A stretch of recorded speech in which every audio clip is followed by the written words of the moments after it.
You guys know about a hot issue, right? Women in the mosques. What exactly is the issue here? I just don't get it. I mean, women, they need to pray. This is a mosque, a house of worship. Maybe the women should be in the mosque. And when they do allow the women in the mosque, they talk about it like it's some special mosque feature, you know? Mashallah, we have intizam for ladies. We have a dungeon.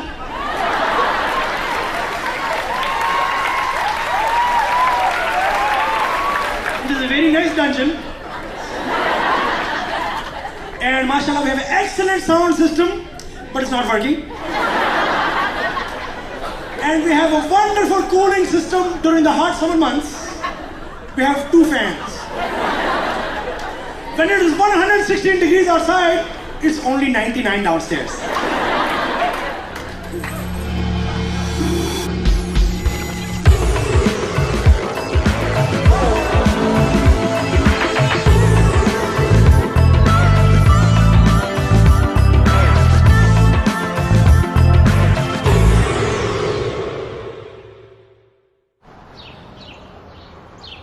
I want to quote you something from Martin Luther King. This is very interesting. And he said that in order for people to condemn injustice, they have to follow 4 stages. Ascertain and point out that there is injustice going on. Secondly, once you realize that there is something going wrong, that there is oppression, go and negotiate with those who are oppressing you. What is the 3rd stage? Muslims always seem to be talking about the injustices done to them by the outside world. But I rarely hear Muslims talking about the unfairness that exists within our own communities. I pray in a room where there is a one-way mirror so the men cannot see me. I'm told we are a distraction. I look out and I see them, but they just see a mirror. The presence of women in my mosque has been erased. You know, when we hear khutbahs about how wonderful Islam is, all the rights it's given women, but when it comes to practicing it, we don't see it. At least I don't. It's a lot of talk. It's really wonderful talk, but it's all theory. It wasn't theory when I was growing up. As a child, I loved going to the mosque. I was never treated differently just because I was a girl. The mosque I went to in Toronto was an old converted church. I remember spending all my holidays organizing Islamic activities. Being a Muslim was fun. I married Sami, a Muslim who, like me, enjoyed working in the community. We were married in a mosque because that's where we both felt at home. We settled in Regina, Saskatchewan. We had Mesa, Inaya, Rashad, and Zayn, 4 prairie hardy children. We take them to the mosque where they're not only learning about Islam, but also the changing attitude towards women. In the 27 or so years since I became a Muslim, we have gone through periodic phases where a group of people will come in and convince others that there should be absolute separation of men and women, or worse yet, that women should be forbidden to go to the masjid. And they think they have evidence of sunnah for that, which really isn't. And we have to fight it every time. And each time it has to be fought, because if we don't fight it, then it might actually become permanent. The women had prayed for years behind the men without any problems. One day I came to the mosque and there was a curtain hanging in the main prayer hall. The women were supposed to pray behind it. I joined a group of women who were praying in front of it in protest. Eventually, the men didn't have enough space, and a separate room for the women was created. The world I knew was gone. The mosque was the most important part of my life, and now I didn't feel welcome there anymore. I felt a strong sense of spiritual loneliness. I've begun fantasizing about starting my own mosque. Is it even possible to change things back to the way they were before? Why did my community change so radically over a few years? I decided to travel across the country to get some answers. My first stop was to visit my brother Dutch in Toronto. In our mosque in Regina for 15 years, everything was fine. The women prayed behind the men. And then, as as things started to become more conservative, we had an imam from India come, and I did a speech on 9/11 in front of, at a university, and he gave a khutbah saying Muslim women cannot speak to men unless they're behind a curtain. It's 100% haram, a speech, right? So he's telling the entire congregation this. I feel like this isn't as clear-cut as other issues are, that being a man has a lot to do with how you feel about this issue and how you interpret things.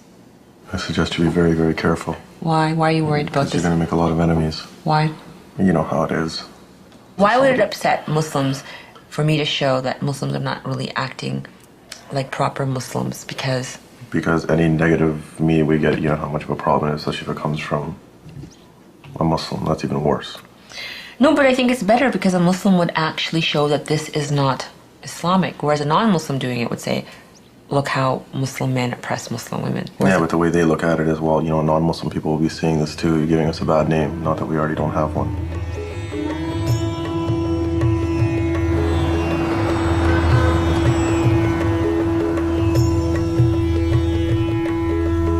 I went with my mom to her favorite mosque in Mississauga. She comes here almost every day to pray. She grew up in Pakistan where women never went to the mosque. No, it's not क्यों छोड़ रही है इतने बच्चों को neglect करो forever. But they're okay there with someone. No, you think it's okay. But ना बच्चे inside क्या feel करते हैं? Where's our mother? My mom and I have never seen eye to eye about barriers. She's never understood why they've upset me so much. You know how much I hate barriers and curtains. तो तू उस masjid में ना रहना. But I don't know, I love this masjid. ये ठीक है इस तरह का. Yeah, I like this barrier because it's short, it's see-through. Yeah. What do you think? Do you like it? Yeah, I like this. I don't like a put curtain. You don't like the curtain? I like this one. What about in Pakistan? When you were growing up, did you go into the mosque? Never. Why? Because I don't know, there's not a single woman goes to, because there are so many men and masjids are not big enough and they don't have even proper place. No, but they felt that women didn't belong in the mosque, right? No, actually I didn't hear that either, but I don't know, women don't like either. Why don't they like to go? Because you know why they don't want to go? Because they're not welcome. Men don't want them there, so they make it difficult for them to go.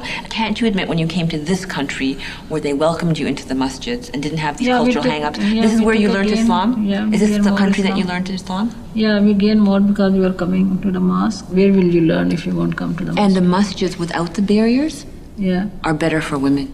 If some women feel comfortable, let them stay behind the barrier, and I don't mind.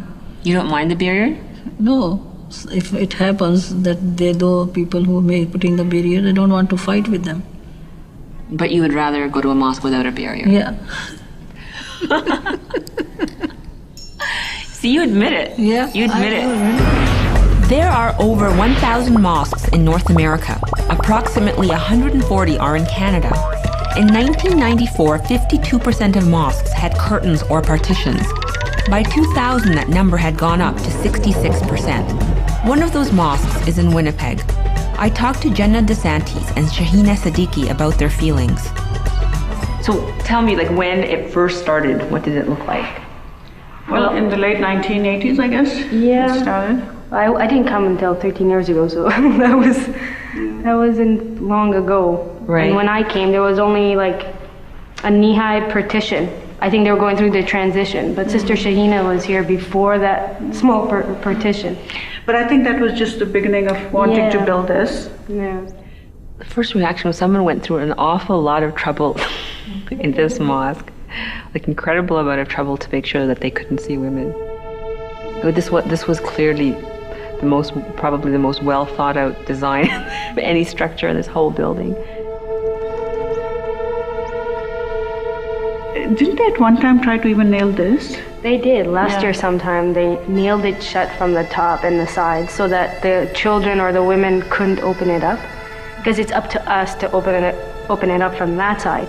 We came in one day and we noticed we couldn't open any of them. So we made such a fuss that they opened some up, but if you go around, there's still one little piece of wood as evidence that's what they did, so we're not lying. Right. And if you look through here, look what we see. And even then, that is not acceptable. And if you are doing a PowerPoint over and over at projector, like, I mean, this is crazy. There used to be, in the very beginning, no barrier at all. At the beginning, yeah, there was no barrier. I mean, I wasn't here, but Right. yeah. And were you here when the barrier started getting built? Well, okay. I was here when the barriers was erected, I guess. This one. I don't like to call it barrier. What do you like to call it? Let's call it partition. Okay, when the partition went up. Barrier remind me of that wall there, they're building out there, you know, and in the occupied territories is a wall of apartheid or a wall of occupation, wall of, you know, so partition. A partition. A partition. It's a demarcation. Right. Demarcation between men and women, basically. They're, it's a demarcation. I mean, women, they can come here as long as there's no man here. I mean, there's no, you know, in Islam, mixing is not encouraged. I mean, there's no mixing between the sexes, you know, and there are all kinds of reasons for that.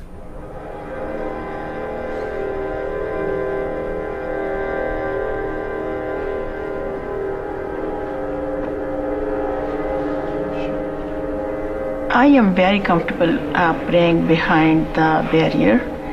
As we know in Islam, it's I think it's closer to piety.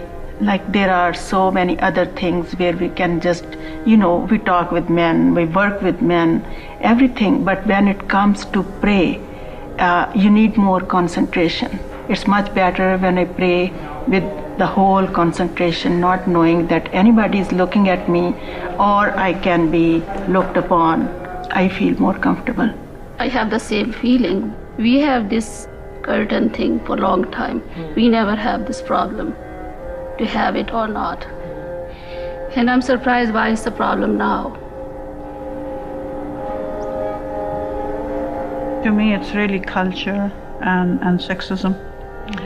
And chauvinism. And yes, there are some who try so hard to show from the Quran that this is valid, but it's not, because if it was, it would have always been, and especially in the time of the Prophet, and it wasn't. You know, they are growing up thinking and believing that this is what Islam is all about, this is how we should behave in the mosque. I've never found any other religion which gave women such a elevated, you know, social status, and I'm like, wow, this is what I want to be. Forget about women's lib. It's better. But unfortunately, I didn't know 13 years ago that every community had issues like this. Oh, yeah.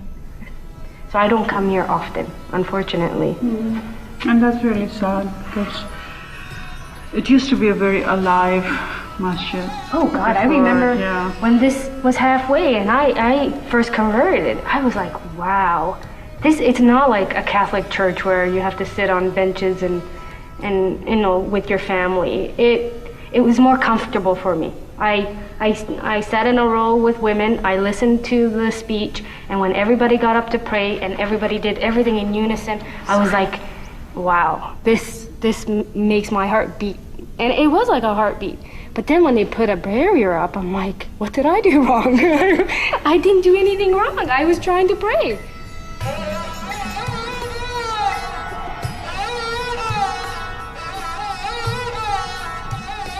Islam is religion of moderation, religion. It's a middle ground, you know. So we adopt the middle ground solution. This is, I would consider it a middle ground, you know, because the design. How do you consider it middle ground if during the time of the Prophet there were no barriers, and that was the best time? Well, you know, the best it's solution. the best time, the best people, you know. But they had problems. The men used to look at the women, though. We can't compare to them now. But why can't we? Was this society free of problems that ordinary people faced? For centuries, Islam dominated the world in their achievements. They were the greatest military power on earth. The greatest scientists and philosophers came from this civilization. Whoa, wait a minute. The glories of the Muslim world have long since passed, and the one legacy that has remained stubbornly in place is the seclusion of women. For me and many other women, the true golden age of Islam was the time of the Prophet. Where does this come from? Like, why did we go from this egalitarian society and rapidly degenerate? The degeneration of Muslim society in the 19th and 20th century is a reality that Muslim intellectuals and secular intellectuals acknowledged. But I think the really important point is that some of the greatest thinkers in the Muslim world, some of the greatest Muslim reformers of the 20th century, saw that the secret of the continuing decadence of the Muslim world was the disempowerment of women and the subjugation of women and the segregation of women from society, such that they had become the incapacitated lung. It's always important to see things in terms of their time and place. The Hadith are a collection of narratives that describe the early Muslim community. After the Quran, the Hadith are the most important source of knowledge in Islam. I talked to Sheikh Abdullah Adhami, a world-renowned Islamic scholar who specializes in Hadith literature. I wanted to find out what the narratives have to say about barriers in mosques during the time of the Prophet. By the grace of God, I was blessed to go over all these narratives in their entirety, meaning the whole works and their major corpuses. And, so by the grace of God, it's really an incredible honor to go through these narratives, not just for this purpose, but finding and culling what all these gems in them is quite incredible bounty. How do we know that they weren't barriers during the time of the Prophet, peace be upon him? Like in the time of, say, Medina, when the community had matured spiritually? Some men used to retreat in the prayer lines so that they could be close to the women, to the lines of the women. And so the Prophet, peace be upon him, said, the best lines of the men are those in front. This is explicit context, of course, but it's a very general narrative. And there are many instances like this. They're very small vignettes. They're not really about the barrier because it was never an issue. It was never an issue. There are lots of hadiths which show that barriers didn't exist at the time of the Prophet. For example, some men had clothes that were so short the Prophet asked the women to delay their rising from prostration. This gave the men enough time to pull their shirts down. If a woman had trouble hearing in the mosque, it was no big deal to ask a man to repeat what was said. In fact, women could even speak up in the mosque. Omar, the second caliph, tried to limit the mahr, which is a monetary gift a man gives to a woman before marriage. A woman spoke up and challenged Omar with a verse from the Quran. Women also had active social lives outside the mosque. They participated in the military. Omar even appointed a woman to be an arbiter in the marketplace, which was a very public area. And men who were away on missions were ordered to return to their homes within 4 months to satisfy the needs of their wives. But aren't those examples that the problems of fitna that the men are so worried about today, that the men will look at the beautiful women, the women will see us, all those issues that they worry about actually happened during the time of the Prophet? Yes, they did. And he never dealt with it with a physical barrier. He never, ever dealt with it. That's a beautiful point. That's exactly the point. As a matter of fact, the Prophet, peace be upon him, there's so much evidence for the lack of barrier. The so-called legal scholars assume positions that it is categorically forbidden for a woman to travel by herself for any purpose. So you mean to tell me that all these masters who are women imams, who traveled the Muslim world, they were teachers in the public masajid? Were they behind curtains? No. No? Some of them were on the mimbar themselves. Fatima bint Abbas was so eminent in her time. She was a contemporary of Ibn Taymiyyah. And she taught from the mimbar. She sat on the mimbar and she talked to the men. She taught men and women. And did she? No. And her face was uncovered. Yeah. And was she an old woman? Some men say to me, "Oh well, she's probably so old it didn't." No, she was very young actually. The women of Medinan society actually were more revolutionary than their granddaughters in the modern Muslim world. 91% of Muslims living in Canada were born and raised in Muslim countries. Only 10% actually grew up here. I'm a minority in my own community.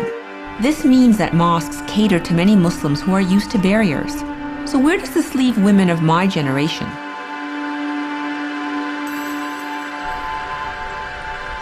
I went with my friends to listen to Professor Asma Barlas, who talked about the importance of equality in Islam.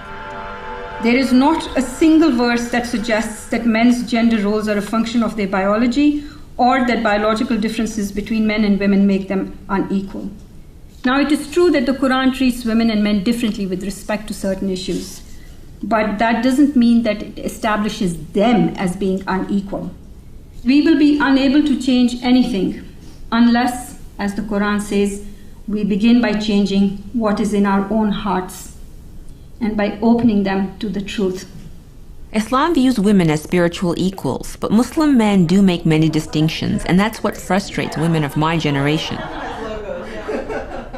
I find it absurd to be made to feel that some brother in the congregation might find the sight or sound of me arousing, when I have a 17-year-old son, and that's the median age of the guys in the congregation. I mean, if you find me arousing, you've got problems I can't help you with. You know, I'm not interested.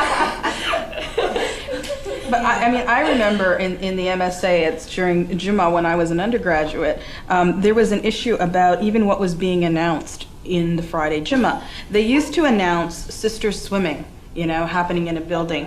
And some of the men objected because it created images in their minds. Now, why they're coming to prayer and their mind is in the gutter is another story. But, you know, even the very mention of something relating to women being publicly announced was considered to be an interruption for these men or distracting.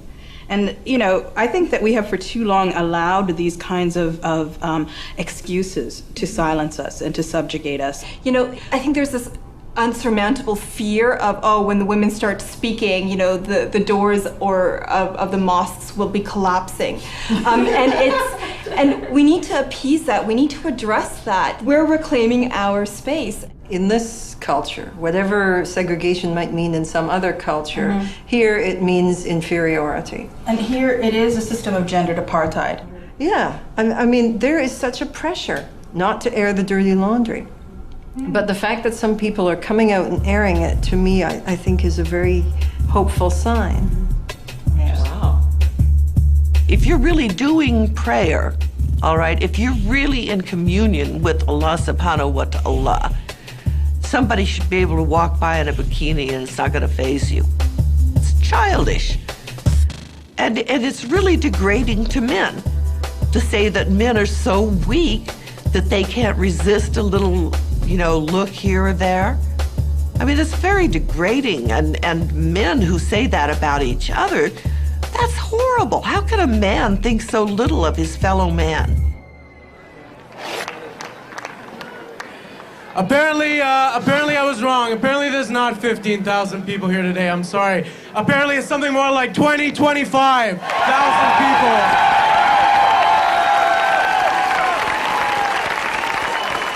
A woman who I'm very proud to call a friend and comrade, UBC student and PSG member, Itrat Syed. Let's welcome her.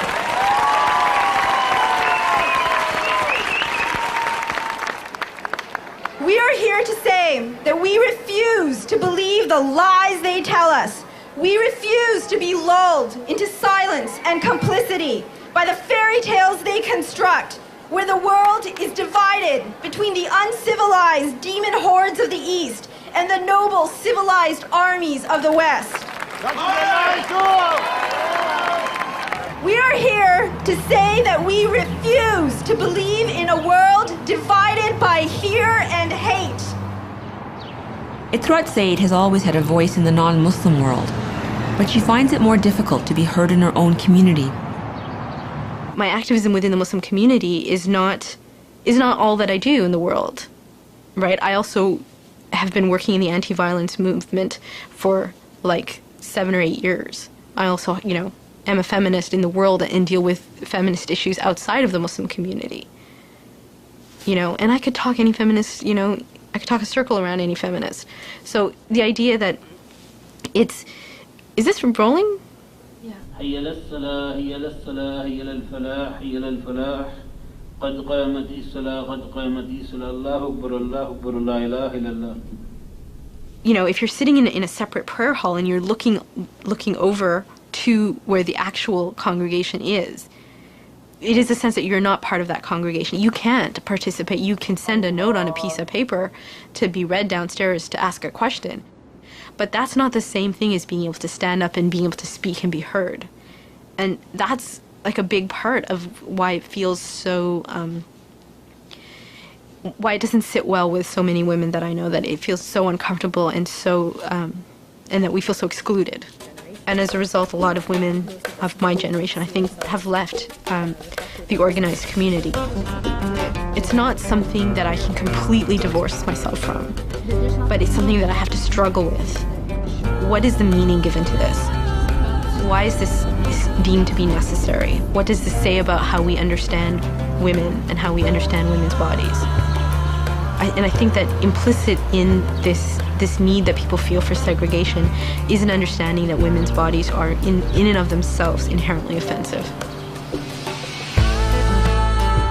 In the original Surrey Mosque, women weren't allowed in at all. After the mosque burned down, the community put pressure on the mosque leadership to allow women in the new building. Sharif Senbal is the architect hired to design the new mosque. The leadership wanted separate prayer areas for the men and women. I went upstairs with Sharif to see the women's gallery. So this is actually, this is going to be solid?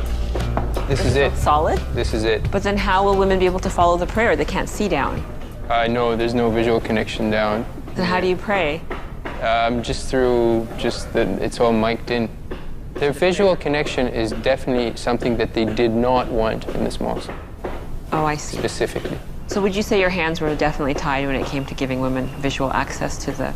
Oh yeah, I wouldn't have had this as solid at all. Ruqayya, who lives in Surrey, remembers when women weren't allowed in the mosque. She's anxious to see where she'll be praying in the new building. And this is going to be, just as you see here, solid drywall, and then there's glazing. The glass, it'll be solid from up to here, then glass. Clear glass up to the ceiling. So what we can't do is see the khutbahs happening unless there's screens up. You'll have to be a TV monitor because you can't see down at all. Okay. This is just basically saying, shut up, we've given your space. Like, to me, this is what it says. But don't say that I'm not grateful. I'm very grateful. At least there's accommodations here made for women, which they had the right to have. But I don't think the room was sufficient. And I don't think it was looked upon from a women's perspective. And men may think that they know what women need, but they don't. But the mosque that was here before didn't even let women in. So originally they did, and then they weren't allowed. Women just backed down just because women are just naturally don't like conflict, especially with men, because men always seem to overthrow their power, I guess. I don't know. I don't understand it. I don't understand why men think that they can't be strong enough, that they can't look up. And I don't have a problem with women above the men or women like behind the men standing. I have got no problem with that. That's not my quarrel at all. It's just be a part of a community, which was our God-given right to be, right? But I just feel so isolated like this.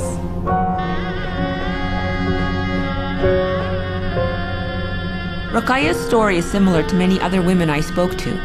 I needed to travel to a place where Muslims were talking about this issue in larger numbers. I flew to the US to attend a conference about how Muslims live in North America.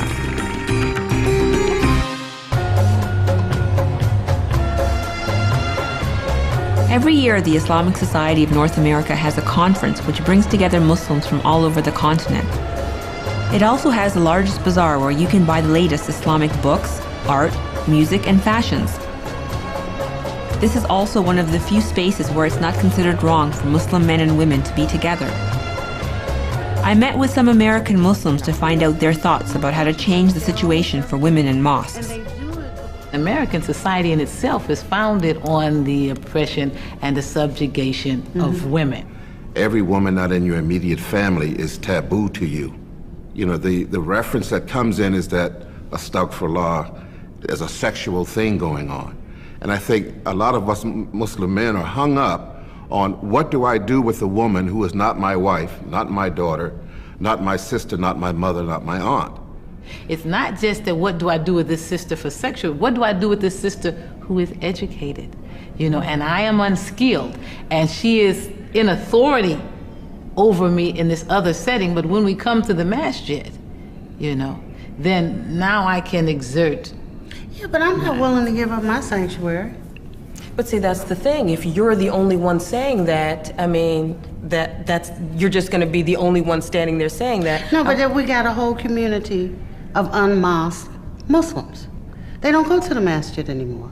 You know, you have to go dig up under rocks or have somebody special to get them to come out because they're not coming. It's not worth the aggravation. Every day we carry Islam on our sleeves every day, you know, and we are the representation of Islam in this place here in America. And it's important that we are given the respect and the opportunity to be involved in what goes on in our masjid, our quote-unquote masjid. People who want things to be a certain way have to stay in the trenches and make it uncomfortable for the people who want to be otherwise. Yeah. If you keep leaving and opening other masajid, and if you keep keeping Friday prayers where you only listen and don't respond, you'll never have a community that is liberatable by what the Quran offers. Right. Nowhere in the world, nowhere in the history, it shows that you can have something without a struggle. So I think every woman who has the courage of her conviction has to get up and say, no. You can ignore me as long as you want, but here I am to stay. People who want things to be a certain way have to stay in the trenches. Do you think it'll take Muslim women taking this complaint to, say, the Human Rights Court in order to make changes? I mean, some women are talking about that. I really hope it doesn't go that far, and I don't think it necessarily has to go that far, because I don't think the women have actually taken the step of just going in and saying, I'm not going anywhere, you know. We back in the 60s, they were called sit-ins, but the pray-in frequently leads to more dialogue. But just quietly take your place behind the men and quietly bring your children and have them pray in front of you. And really, sometimes it just takes sitting down and talking with people in a calm and right way. But we're supposed to try first to change it with our tongue and then to change it by action.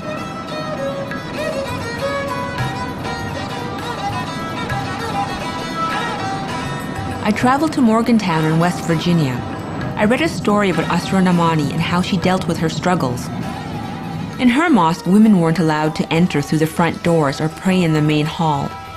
Because of this, she went on to publish articles in major American newspapers. A Muslim group intervened and Asra won the right to enter through the front doors and pray in the main space. But not without a price. Asra and her family have been ostracized from their own community. I think that you are probably the first woman in North America to actually formally complain about how Muslim women are treated in mosques. And in 2004, I mean, 2004, for me to even be in a position to have to do that is just, one, it's tragic, and then second, it's great. Because if not now, when? So have they told you that you can now officially pray here? They have. What we fought for, the right to be able to be present, right, to not hide just behind that wall. So that's where they would have wanted you, up in the balcony. Yeah. So now, after you file the complaint with CARE and ISNA got involved, yeah, where's your space? Where do you pray? So we've got we've marked off this space over here, just symbolically. The men all gather for the khutbah around us, sort of, and then we have this space, and it's great. I mean, to me, it's good coexistence. You know, my mother never went to the mosque. It was always my dad's place, and it was a door through which she never stepped. And she's been going with me every Friday, and she goes with me when we go pray other times. She stands shoulder to shoulder with me, and it's not just that, like, she's my mother then and I'm her daughter. We're two women basically in this effort to try to really seize ourselves within our community, be ourselves, and capture all of that. She has been the one standing beside me the most. Well, I'm not really very satisfied when I go there. I don't feel like I am in a very peaceful place. I do pray there, and and I don't get any kind of welcome there. No greetings, even from friends that we have known since the last 25 years. They don't even acknowledge us in the mosque. So it just makes me sad, where my own Muslim brothers don't even acknowledge me. What am I doing wrong there? I question myself. Am I a sinner in that place? You really like to get into people's faces and make change by really being radical. And you feel that that's too much, and that might cause a backlash. Exactly. That's what I think. Do you think that is it respectful for them to like not let us speak, like when we wanted to speak from the balcony? Like, or I feel like that's like a violation of my fundamental Islamic right to participation. Like they got me up in a balcony. They won't let a woman even do her shahada into a microphone because they've decided that the voice of a woman. I mean, what we're doing here, like even sitting here and speaking, was illegal, according to their estimation 6 months ago. I think like people like you who has power, like can bring changes. Like, you know, maybe ordinary people like me won't be able to bring the changes that much, but like you can. But like if you have that patience, like, you know, accepting their values, like men and women has to respect each other to come to an agreement. Like, okay, women's space in mosque is very important, but if you just like try to say like, you know, this is my way and this is your way, and like, you know, this is what I'm gonna do, like here it is, like follow me or don't follow me, like then it's like no, I don't think change is gonna last that longer. But I hear what you're saying, but that's like assuming that they actually want to change and that they will actually do anything about it. I mean, why is it that it's like 2004 and we've had our mosque here, you know, since I was 10, right? Now I'm 38, so let's do the math, 28 years, right?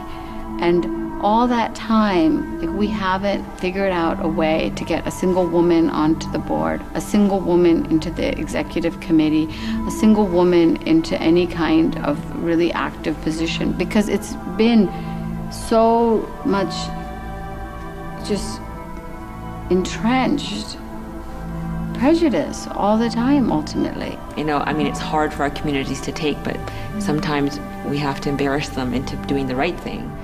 They should have done the right thing on their own, but, right, you know, there's all these complex reasons as to why they don't. I want to just change the rule, like just change the institutional rule, just like Rosa Parks had to get the law changed in order to allow blacks to sit anywhere on the bus that they wanted to sit. And then, like, maybe slowly after 30 years, then they would get it and they would say, like, you know what, actually that wasn't so fair so long ago. But I can't wait that long. Like, I don't feel like the world can wait that long for Islam and our communities to change so slowly. After spending time with Asra, I realized it's going to be difficult for women like us to get the changes we want.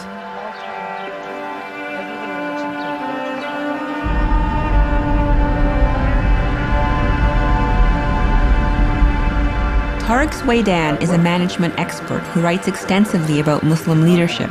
He feels mosques are in need of improvement. Unfortunately, there is a lack of vision. There is a lack of management in the modern sense of our masjids, our mosques. And that is why, in my opinion, we have a major problem. I was the leader of the masjid, and I was also giving the sermon. I was leading the prayer. Right. And I gave the order that there is no separation. There used to be before? Oh, yes. What was it like? There was a glass wall. The women had to pray behind the glass? Yeah, and one-way glass wall. Oh, just like us? And what did you do? I asked them to come in. the women to come, and did they want to? Yes. And what did the men say? Some of them complained. Really? But when I showed them the sayings of the Prophet and the actions of the companions, they did not have enough knowledge to answer that. So you actually, this is the first time I've heard this. Yes. As an imam of a mosque, you told the women they weren't to be in their room anymore. They don't have to. So it is their choice where to stay. I visited the masjid about 7 years after I left, and they listened to my lecture without any curtains or glass. They came in. That's a really uplifting story, you know. You would think that having a choice of where to pray in a mosque would seem like a simple thing to ask for. But first, you have to change the attitude of the community. The Winnipeg Muslims came together to enjoy a camp with their children. I asked Imam Hosni and my friends Nadra and Amal, former members of the Winnipeg community, to be part of a panel. I was nervous standing there trying to convince the men to take the women's frustrations about the barrier more seriously. The whole issue of where do women pray became a huge issue, you know. The big debate about could a woman be seen, could her voice be heard. And now that I'm talking to Muslim women across the country, they are telling me that it's very difficult for a Muslim woman to have her voice heard in the community. Okay, in your personal opinion, what are the negative effects of, say, a barrier in a mosque? Okay, here we go. I don't live here anymore. That's why you were chosen. I think the barrier, if the women are not going to feel welcome there, the children are going to feel unwelcome, and then your community will not thrive. And it's a very serious issue. I mean, it is a metaphor, and it might reflect on the activities of the community. So I'm not sure how active the community is right now, but if the women feel they're unwelcome there, then that's a serious issue. I think these issues are not serious issues for us Muslims. In an environment that is non-Islamic, these are the issues that non-Muslims are debating in such a way to divert us from practicing our way of life. What I find out lately in the mosque, we are changing so many things, and women always have to push forward to be beside the man and compete with the man. That's what I noticed in our community lately. A lot of things are coming up, and they have to have their words. Like, we're not denying the woman in our community or the sister. We like to take their opinion and everything, but I think, to me, I believe in the woman. The right place for her to be is at home. I believe in high education. Women should strive to be part of their community. That's what I said. That's what I'm not denying what you're saying. I'm saying if everybody went to the loose, start learning more about things. Start learning more about things and getting more loose. That's what I'm saying.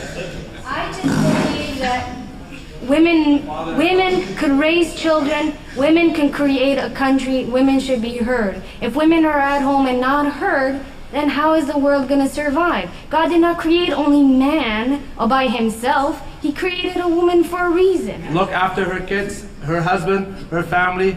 That's what my own belief, and that's my strong belief. I don't think the major issue is the partition itself, because partition is not one of the pillars of Islam, or it will not affect the validity of the prayer.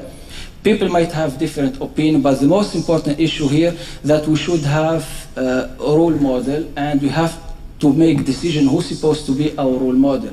Now, if we choose, for example, that the wives of the Prophet ﷺ supposed to be our role models, it is clearly stated in the Holy Quran that Allah subhanahu wa ta'ala not only recommended them, but Allah subhanahu wa ta'ala commands them to stay at home. So, unfortunately, in many places in the Muslim world, tradition has taken over.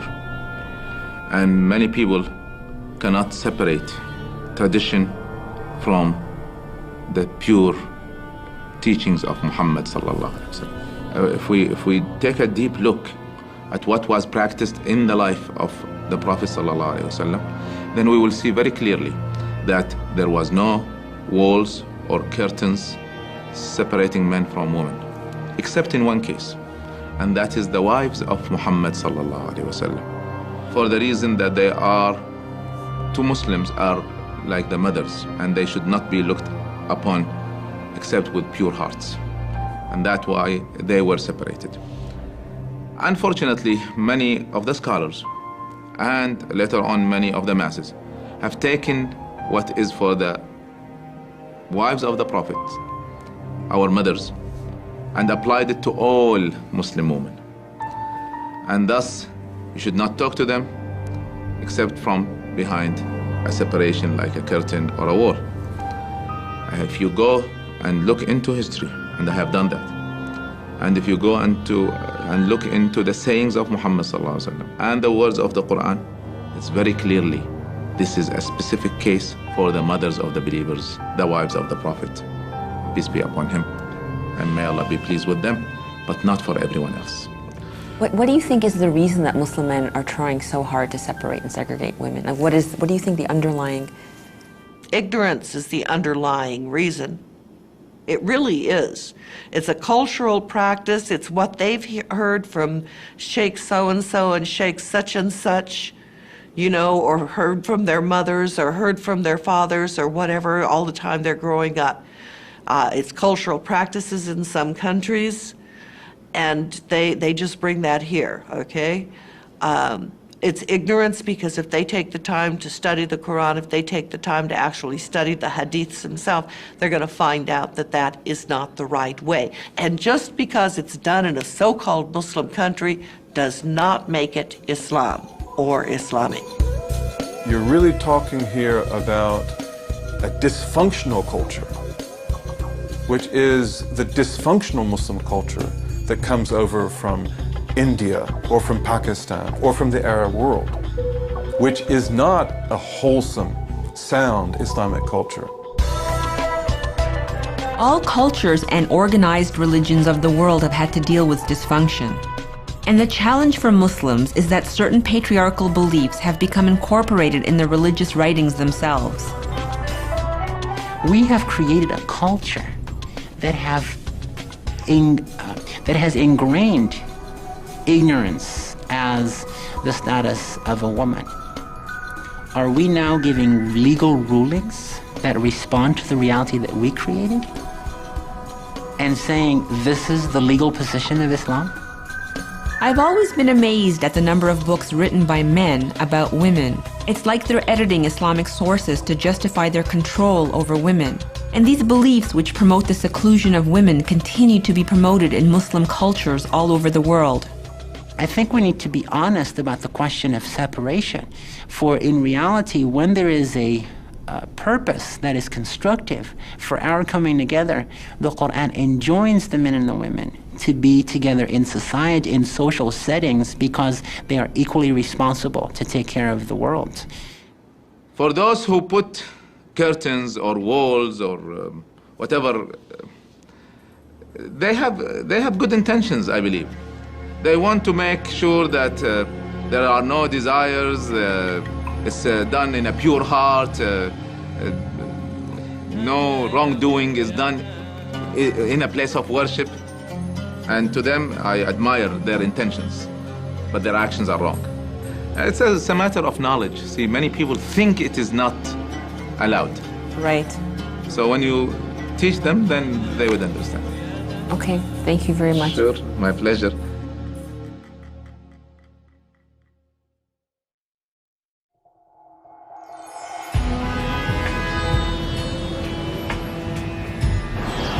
Back in my mosque in Regina, changes are starting to happen. Assalamu alaikum. Wa alaikum salam, Sister Zarqa. How are you today? I'm good, alhamdulillah. How are you? This year, our community voted in a new president. He feels very strongly about changing the situation in the mosque.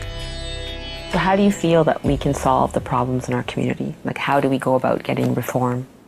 They are looking for a change, a positive change where we can bring unity and we can bring people together and we can put the bylaws in order, and to make it enjoyable community. The best way is just to put the problem on the table.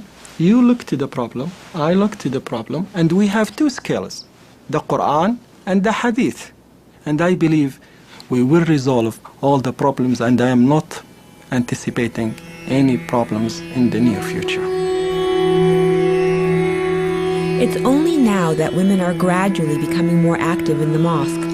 My friends have just been chosen to sit with men on various committees. Enjoy the rest of the Friday prayer, and have a nice day. All right. You Bye.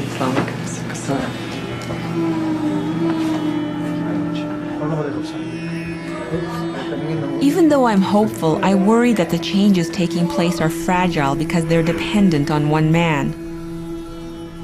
It's possible a new election would bring in a president with a totally different vision of the place of women in the mosque. I've never joined the men for Friday prayer since they put up the one-way mirror. I'm nervous, so I wait until the prayer starts before going in. I love being Muslim, but I need to take breaks from going to the mosque. It wears me down.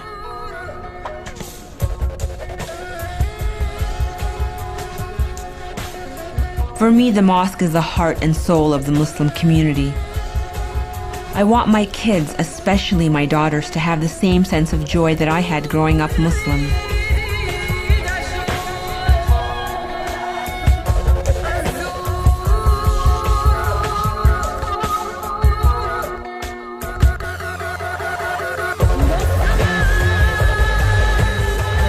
I think that the only way we're going to get change is to empower the women and give them knowledge. I suggest you be very, very careful. I didn't know 13 years ago that every community had issues like this. There's so much evidence for the lack of barrier. I don't like to call it barrier. There is such a pressure not to air the dirty laundry. To me, I believe in the woman. The right place for her to be is at home. What does this say about how we understand women and how we understand women's bodies? I don't feel like the world can wait that long for Islam and our communities to change so slowly. You can ignore me as long as you want, but here I am to stay. Unfortunately, in many places in the Muslim world, tradition has taken over.